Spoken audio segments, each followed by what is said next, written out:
Hello, everyone. I'm Melissa Budzinski with Gilda's Club Grand Rapids, and we're so glad that we can come together in our virtual clubhouse again. We hope that you're all doing really well, and we actually hope that you're getting some time outside. It is really gorgeous. I literally was talking to someone in Texas last night, and they were saying it's like 110 there, and you can't go outside at all. So enjoy this beautiful Michigan weather. If you're watching and you'd like us to know that you are watching, please just like this post. If you have a question for us, if you have a thought, if you want to tell us about your survivorship, which is the topic for today, we would love to hear about that. We are recording this, so it will be available for viewing at a later time. If you can't watch the whole thing today, or if you want to share it, we would love you to share it. We love to get the word of Gilda's Club out. If you're new to Gilda's Club and to a grief or cancer journey, and you'd like to know more about our free support program, we would love to talk with you. Just give us a call at 453-8300 or look on our website and send us a message. That's gildasclubgr.org. Well, today we have the wonderful opportunity to celebrate survivorship. June is Cancer Survivorship Month, and we are so excited to have two of our lovely members with us today. We're so grateful for them donating their time to us today and being brave enough to come on to this Facebook Live program and talk about their story and hopefully inspire all of you. I know that they inspire me. So we have with us Ernestine Tolbert, and Ernestine has been with Gilda's Club for quite a while, haven't you, Ernestine? Yes, I have. Yeah, I'm going to say like 10 years. Yeah. Oh, greater than 10 years because I was part of Gilda's Club before I was diagnosed. Oh my goodness. So Ernestine is an RN BSN oncology and school nurse, retired now.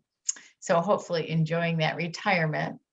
She also in November is going to be a 10-year breast cancer survivor. So that's awesome. Woohoo! Thank you for joining us, Ernestine. Thank you for having me. Yeah. And we also have with us Jean Hindendak. And hello, Jean, has been with Gilda's Club since the beginning. Also, very long time, both members and volunteers with us today, which is awesome. And Jean really started in the group. It just like left my brain. What was the name of the group? Diane Z group, right? Yeah. And then you merged with Gilda's Club, and here you are today, still with us. And Jean is, first of all, a wonderful, incredible mentor in our breast group, and we're so appreciative of her time and dedication spending with our members. Really appreciate that, sharing her wisdom. And she's a 31-year breast cancer survivor. Wow. Woo. That's incredible. She enjoys life, spending time with family and friends, doing fun part-time jobs like being a volunteer patient at the school, the medical school here in town, which is what a wonderful job. That's really so needed. And having a great time with hobbies like tap dancing, playing the harp, and golfing. Great to have you with us, Jean. And thank you for the invite and sharing. Yeah. Yeah. Well, it's such an important topic to talk about because a lot of people in our groups, they often will ask about survivorship. And now the hospitals are offering, treatment centers are offering these survivorship meetings. And so I love that we're just going to talk about what survivorship means, what it means to you, what you might think it means to other people. But first, I'd love to give you a chance just to tell a little bit of your cancer story about when you were diagnosed and what your treatment was. And yeah, so Ernestine, you want to go first with that? Okay, thank you. Sure. My story, as Melissa has stated, that I am a retired oncology med-surg and school nurse. And my whole career was working at St. Mary's Oncology, taking care of cancer patients. Um, I thought I knew a lot about cancer. You know, I've seen the ups and downs. I had no history of cancer in my family. I had no history of any underlying condition like blood pressure, um, um, diabetes, heart problems. You know, I was living a good life, you know. I was doing what I had worked so hard to do. And I remember so vividly that I was praying one day, and I said, Lord, I know my time is coming when I have to face whatever you're playing in my life, because I stood on Jeremiah 29:11. For I know the plans I have for you, and it's not to harm you, but to prosper you and give you a hope for the future. And I said, I know you have a plan for me, and whatever your will is for my life, and whatever happens to my family, help me to go through it. So on 11/11/11, November the 11th, 2011, I was called into the doctor's office after I had found a lump in my right breast and also had had a biopsy. I was called into the doctor's office. And when she said, you have right ductal aggressive invasive triple negative breast cancer, it blew me out of the water. Although I had taken care of cancer patients, I had really not heard of triple negative. I just knew I was a goner. You know, you hear that big C word, and you just know death. But I went through a right mastectomy with an implant. And the funniest thing, when I came out of surgery that day, you know, most women look down at their breasts or look at the bandage. And I tell everybody that I came out of surgery with boobs because I had an implant. So that really, I said I came out with boobs. I went through 8 strong doses of chemotherapy. I lost my hair. Also 28 doses of radiation therapy. And this coming November 11th, as Melissa said, would be 10 years of survivorship. And I just want to share my story and just let others know that it is not a death sentence, especially with the new drugs and everything that is happening today. It is not a death sentence. You just have to stay on the course and have hope and belief. Thank you, Ernestine. What a beautiful story. And how interesting is that there you are in oncology taking care of people with cancer and no history, just and out of the blue. And even though you had all of that experience, that personal experience of hearing that diagnosis for yourself is such a different experience. Very And different. when you're, often people call it on the other side of the rail, right? When you're in the bed, you're on the other side of the rail from where you normally are. It's a different experience. And so thank you for sharing that with us. Yes. Yeah. All right, Jean, you want to tell us what your story is? Yes. So be 31 years in August. Yay. And Wow, yeah, beautiful. I know. I think, yes, every day. So I was 39. I had a first and third grader. I was teaching full time. And my husband, we were just enjoying life and just doing with whatever, and discovered a little lump in the shower. And went to the doctor, and he's, oh, it's probably nothing, Gene. I'd had a little growth removed from my shoulder, a few months earlier. And they tested that, which I was surprised of, but no, it ended up being. And true to life for me, it's like I'm adopted, and my papers from adoption say I was a smiley toddler. So it's like I've been blessed with that attitude at birth. And so when the doctor said they took the biopsy, and he said, well, I'd like you to come back on Friday for the diagnosis. And I said, well, I can't do that. And he kind of looked at me, and I said, well, my husband and I have there's 8 couples, and we go on these big golf, trips away, and it's a whole weekend deal. And I said, can't this wait till like Monday, or can I call you from the golf course or something? He said, I normally don't give this information over the phone. And I explained I had gone through cancer with my, very close cousin who are losing her little boy through cancer.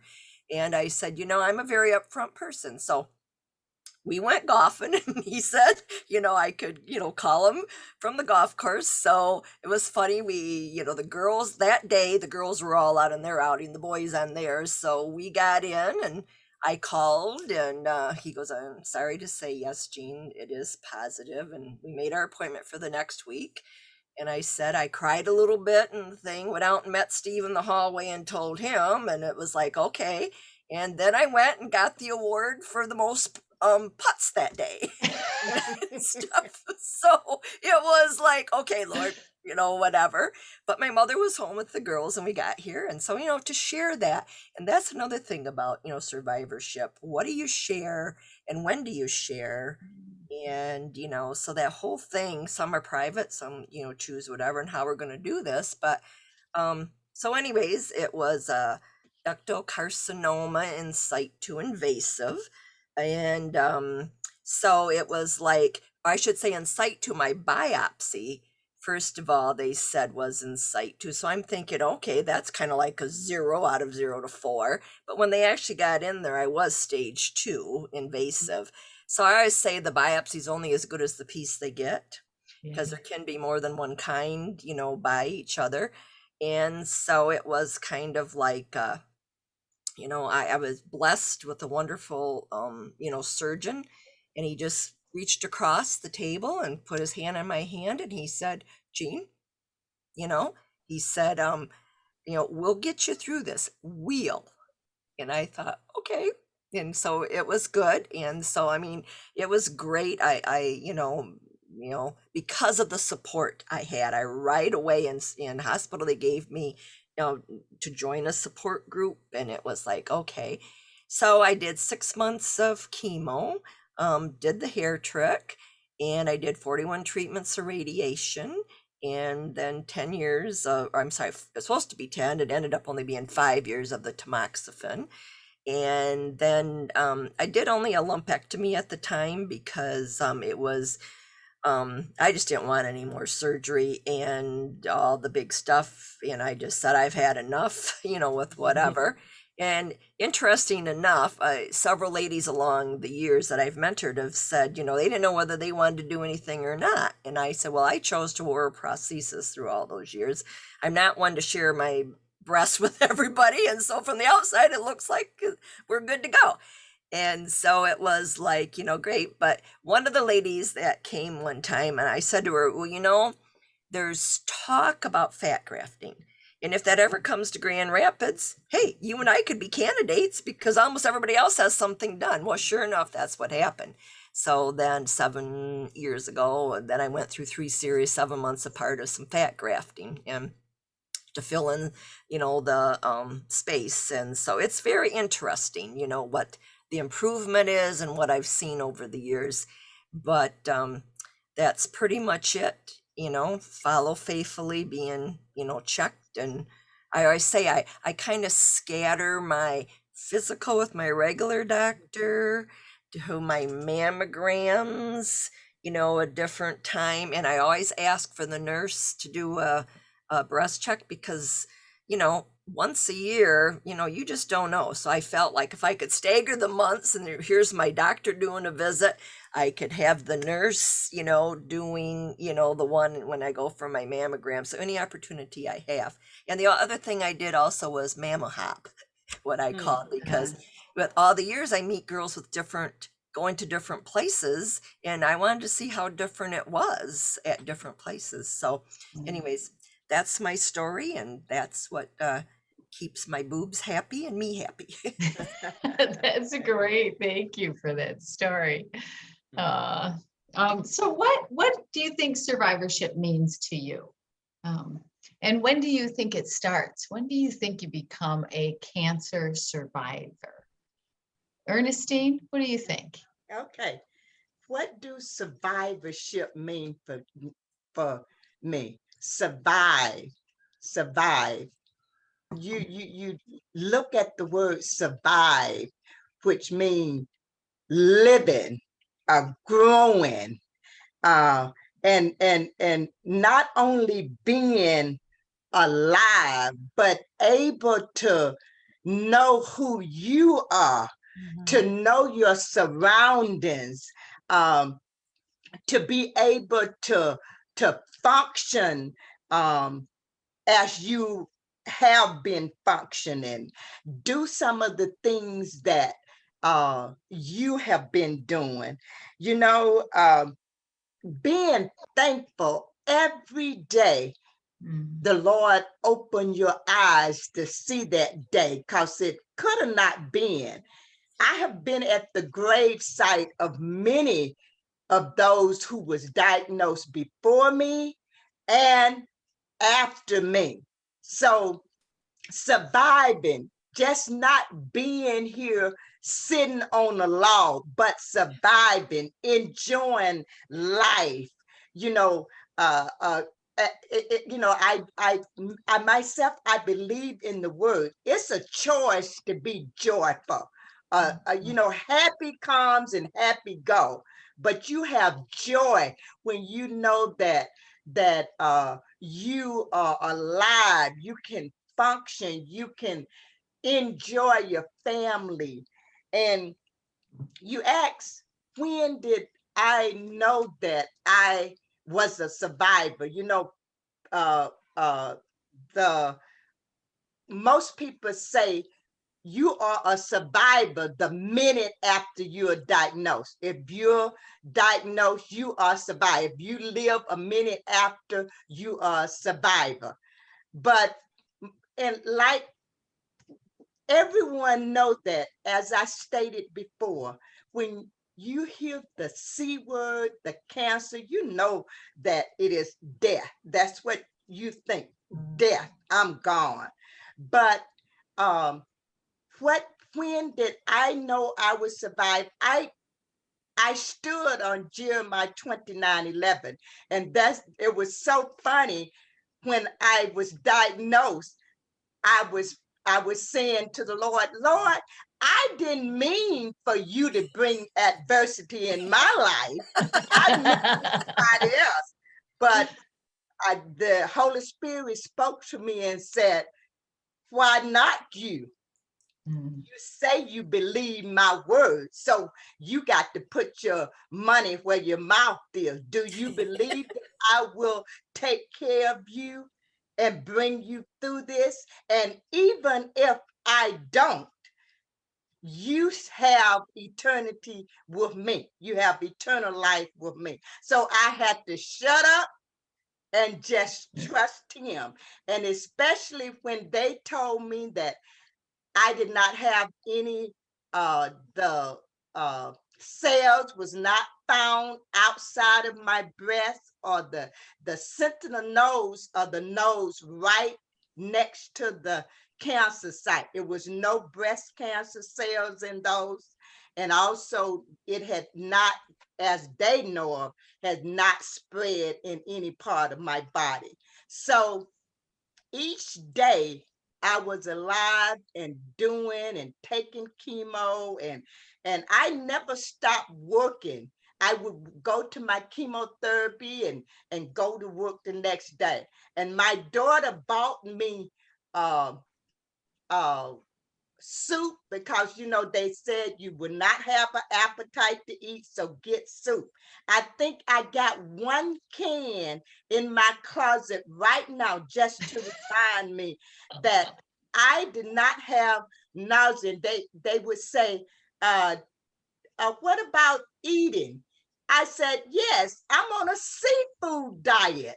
I see it and I eat it. So just being there, surviving, knowing that whatever happens, I'm taken care of, because I believe in my faith, and also just having church family praying for me. I remember the 2 days after I was diagnosed, I cried all day the first day. The second day, I had a meeting at my church with my pastor and some of the leaders, and I told them that I was diagnosed. And they prayed for me, and that was a Friday I was diagnosed.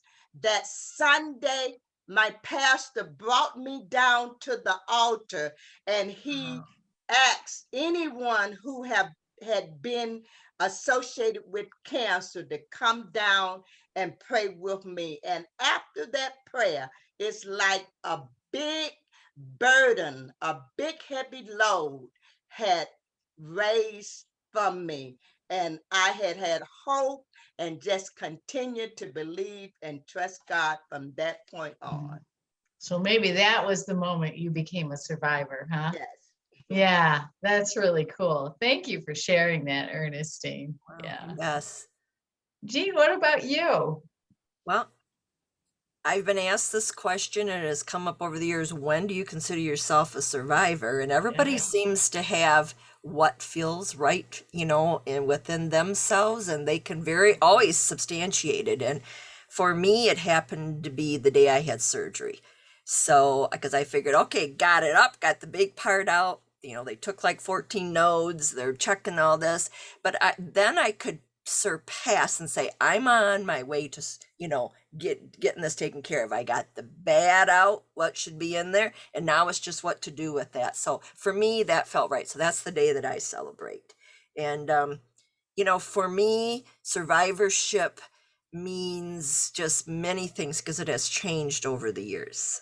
When you're exactly like what Ernestine said at the beginning, when you first come, you're in shell shock, and I just said once that, being a teacher, it's my ABCs. A, you're aware that B, you got breast, C, cancer, then comes D, death. You're exactly right. That's the first thought that came to my mind. And I learned, with being involved and doing different things, that I had to change that D, because that D, you either do something about it or you're at a dead end road. And so I chose then to decide from there on in that I was, controlling of my alphabet.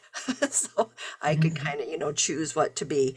But so for me, I kept trying to understand. I'd say, at night to the good Lord, okay, I got 2 little girls. They need a mom. It's like, I don't get this, but I have to trust in you because you're brought up feeling that and believing in that. And so I would say, okay, so I just, some days when I couldn't handle it, I would just say, okay, good Lord, you're on. I'm done. I've done all I can do. You're on, and what really came to me is that, I felt that, that feeling that God still had some work for me to do.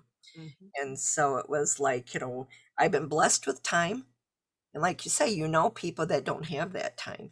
And so it was just like, okay, so what is my deal with the time? So I wanted to make the best use of it. And then judging from what I had learned, especially from my little cousin, who, you know, as a child ended up struggling through the cancer and living. But when I went up there to visit him, you know, all the kids, they're bald, you know, they got their diapers on, they got their barf bags, but guess what? That playroom was busy every day. And that really was a lesson to me that, you know, you make every day count. You know, you still have to, you know, put that in there. And it was just, you know, basically, and I think the final thing that evolved after getting me through that initial process, you know, what survivorship meant at the beginning was basically just being able to live and know they can treat me, I can stay here for a while. But then survivorship became like, you know, what do I do with this? Yeah. What has it learned? You know, what have I learned from it? What have I unlearned, you know, from it? And, you know, how can I basically give hope? I guess that's backwards, but Oh, it, you it know, was correct. That was was great. it? Okay, Yeah. good. And you know, how can I give hope to people? You know, and with here is a butterfly. I've always loved butterflies, but only until my diagnosis did I really understand. Because it wasn't like I'd studied butterflies or I had to go through the whole thing. Yes, I raised caterpillars in my classroom and all that. It was fun to see them go. But once I was diagnosed, it became okay, now this makes sense. Because for me, how can something so ugly as a caterpillar turn into something so beautiful as a butterfly? But yet it takes time metamorphosis. And also, the other thing is that a butterfly does not live very long. And their purpose when they're here is just flitting around, spreading joy and making things grow. So that became kind of like my inner belief, you know, with cancer. Like out of something so ugly as a cancer, what could grow? And great friendships, great knowledge, you know, great self-improvement also came with that. So that's what survivorship means to me. Oh, that's great. Thank you so much. You know, often I have heard in the rooms at Gilda's Club that for some people, survivorship moves towards you survive to you thrive. And you're moving towards that thriving. And both of you were talking about that, that even early on, that you are working towards that thriving, towards making this work, creating hope, creating meaning out of your experience, and looking to the future, wherever that future was to be. And that's really incredible. It's so important. And so we don't have very much time left, but I want to talk about, how do you both celebrate that survivorship moment, and what do you do, just real quickly, what do you do to celebrate that? Jean, you want to go first this time? Yeah. It's always a prayer and a thankfulness for the time I've been given and how I can present to others, you know, and I've done different things. I've done the walks and always celebrated with my family, my friends, you know, I always go to the chapel and pray. I mean, that's a big thing for me, or to say, you know, to give my thanks. You know, for 25 years, and I've done all the walks and I try to do that. So I donned my little crown of 25. I made a little tutu, you know, skirt, and in it, I made up these little cards, and it's a butterfly. I don't know if you can see that, but it's a butterfly at the heart, and it says, in honor of my 25 years, choose to say 25 prayers, do 25 kind deeds, or make life different for 25 people. Hugs, Jean. And so it was like, I kept thinking, how can I help people look at life, you know, and make it through? Because we're not the only ones in this, you know. And, you know, basically for me, it was like, you know, each year, I was lucky enough to receive the Difference Is You award one year from Coleman. It's a silent, people, you know, nominate you and you don't know. But I thought, I'm going to continue to make a difference in all my years. I'm hoping with 31 years coming up, I can give hope to people, because we're in this together, you know. And with Gilda's, I mean, it is like you know, that's what it is. Oh, thank you. Yeah. Yes, I celebrate even small little things. If you remember 11, 11, 11, that number is so important in my life since I was diagnosed. And I look back at it, that number was also predestined before I was even born. I was born on 7/11. Oh, And so many other things in my life that has uh, uh, brought about 11. And I promise myself, each time I see 11, hear 11, I will give thanks to God, no matter what I'm saying, no matter what I'm doing. When I see 11, I will give praise and thanks to God. And many times I have been in a uh, talking like I'm talking to you. And if I see 11, I would just say, thank you, Jesus. And then somebody will look at me like I saw, just continue to talking. But I promised myself I would do that. And God just give me so many opportunities to do that. I have a clock in the ceiling in my bedroom many nights. I have awakened and looked up at the ceiling and it's 2:11, 4:11. I go to the grocery store and my bill is 11:25 or 16:11. And every time I hear the 11, I try to give thanks and praise and celebrate. You know, my 5-year celebration, I had a small gathering with friends. We had games, we ate, we had a game, pin the nipple on the boob.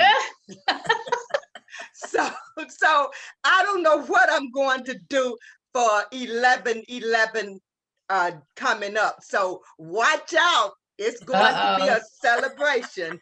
all right. Oh, I can't wait to hear. That's awesome. Oh, I keep looking at the clock now. Is it 1:11? But so real quick at the end, what has your participation with Gilda's Club, how has it helped you on your journey? And Ernestine, I'll have you go first this time. Like I said, I was with Gilda's Club before I was diagnosed. I was a nurse, as I stated, and Nancy Dudley and Myrna Granderson and several other ladies started Sister to Sister, the breast cancer support group. And they would get me, they had young girls coming to the club and they would ask me to come and talk to the young girls on breast care. And I remember taking the breast model with the lump so the girls could feel the lump, the breast, you know. And I remember after I was diagnosed, I just continued being there with the ladies there. Some of them, as Jean has been diagnosed for 30 years, knowing that they have gone through this, the support system that's there, you know, we are there, we tell our story, it lets us know that they have gone through this and we can too. It's no judgment.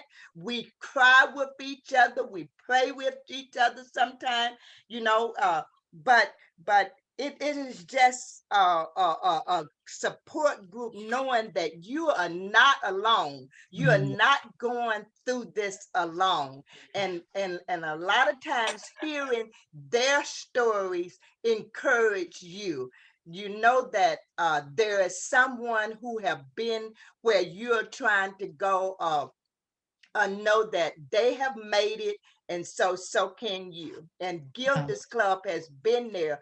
That support system is nothing else. It is very much needed for women who, especially first diagnosis. Yeah, I would agree. Oh, thank you. Well, thank you for all your work with us.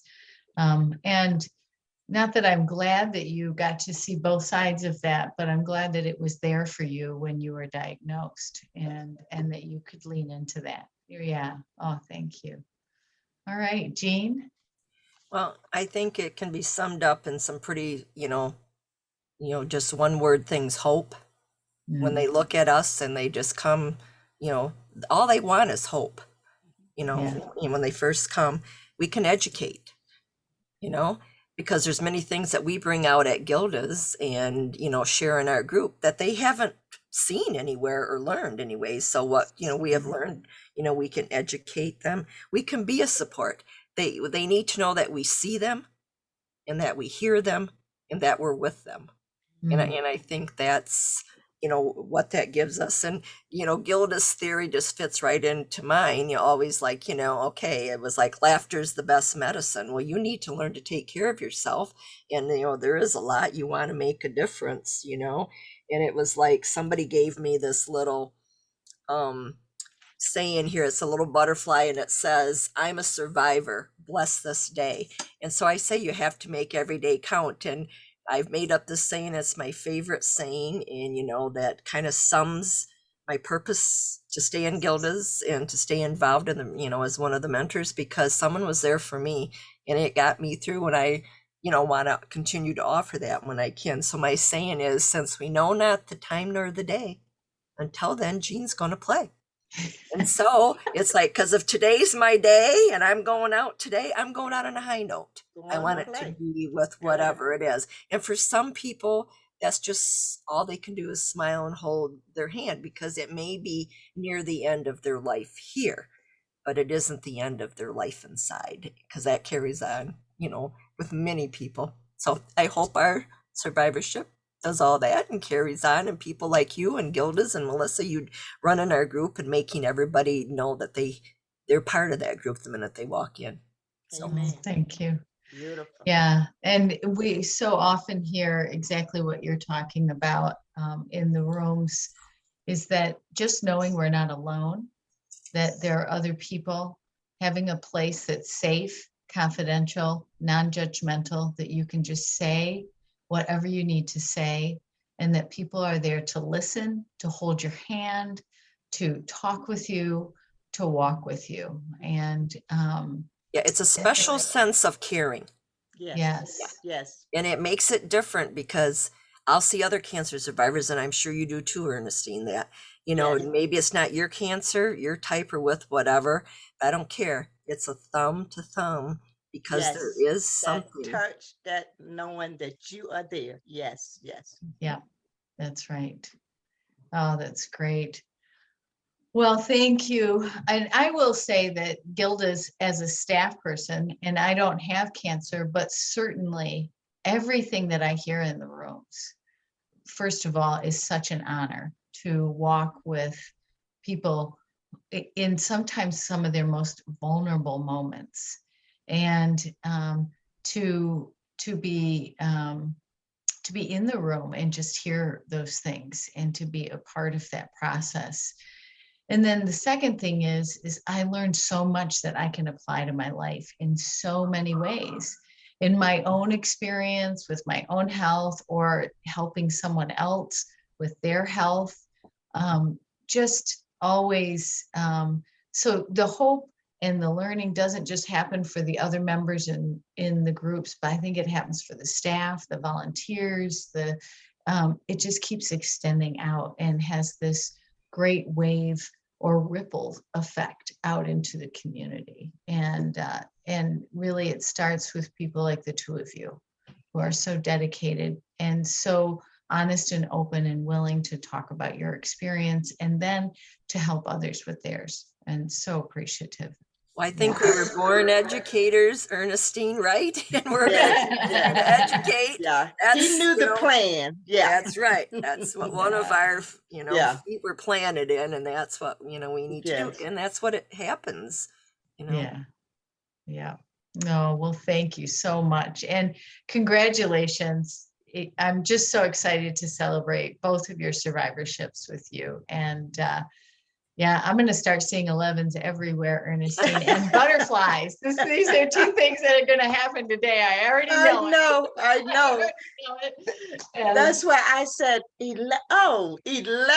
It yeah, just a big part of my life. And sometimes when I see it, I just get so happy and I start and people look at me like I said, oh, that's okay. That's Yeah. okay. You don't get it. I do. Yes, Right. that's Right. awesome. Oh, Right. that's great. I get that same thing about butterflies. People say now, Gene, I have a different meaning when I see a butterfly. And, it's like, especially in the spring, there's so many just, yard signs or different things, with whatever. So, anyways, but yeah. Oh, Yeah. that's great. And for all of you out there that are not with us in this call, but we know you're out there and you're listening, we just want to say congratulations and take some time to celebrate your survivorship. Celebrate your thriving in your life right now. Tell somebody, talk about it.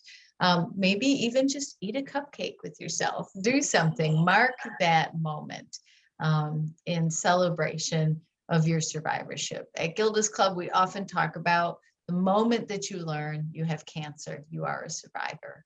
It takes a lot to survive. Sometimes that phone call, that meeting with your doctor, that moment in the shower when you find a lump. So please celebrate that, celebrate yourself, take good care of yourself. And again, if you're new to a cancer or a grief journey, please, and you want to get connected with us, please give us a call and find out about our free support program. We would love you to be a part of our community, 453-8300, or look on our website, gildasclub.gr.org. And just a little note about next week, we are going to have our president, Wendy Wiggers, president of Gilda's Club. I don't want to give the wrong information out there. Congratulations, Wendy, you just were elected. Anyway, the president of Gilda's Club is going to come on and she's going to have a conversation with you about our summer series. It's our in-person programming that we're going to have available starting in July and August. Again, just want to let you know that we're starting very small, baby steps, baby steps. We want to be very, very careful. We want to make sure that everyone is safe. And because we know that we have a community of people who are immune compromised, we want to make sure that people are not put at risk in any way. So you get to learn about what we are going to offer. And so we're pretty excited about that. And Can I add one quick thing about the invite? I always say people, when I try to tell people about good, it's like, you're only a stranger once. Until you become part of us. I'm still very close with all the people from my beginning. Yes. And I've met many Very friends much. through the years. Very So much it's a that warm deep. and friendly place to come Yes. and, yeah. Well, and I was thinking earlier, just to tap onto that, is that two of you just met on this Zoom call today. Yeah. And I can imagine the two of you talking and hanging Oh, out. 'cause Yes. yes. As It soon already as ran through my mind. we are looking for each other when I come. Yes. That's Yes. right. Yes. So that's Yeah. awesome. Yes, I love that. Yeah. Yes. Become once a stranger and forever a family. Amen. Oh, perfect. Beautiful. Yeah. Mhm. So we hope that we'll see you soon, and we hope that all of you are staying safe. Again, get out there, enjoy that day. It's absolutely incredible. Make each Yep. day count. Make each day count, and we'll see you soon. Take care, everyone. Thank you.